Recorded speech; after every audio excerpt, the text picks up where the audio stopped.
And like lots of families, we are impacted by many different issues, but today I am going to talk about what it is like when someone in your family is undocumented.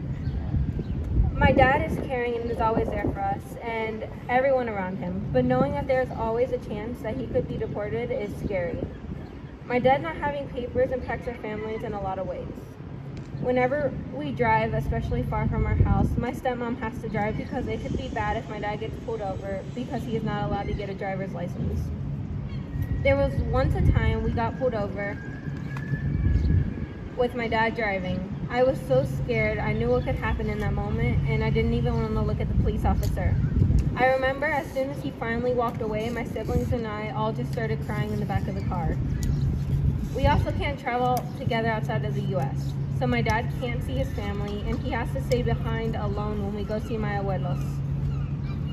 My dad also can't get health insurance. It has been really scary during the pandemic because we're so scared about him getting COVID. Because if he gets really sick and has to go to the doctor or the hospital, my family wouldn't be able to afford it. It's even harder for my tios. I remember when they first came, they had nothing.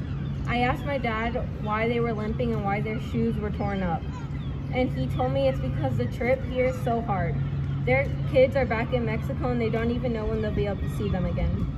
They aren't poor because they're immigrants. They're immigrants because they are poor and they have no other way to support their families.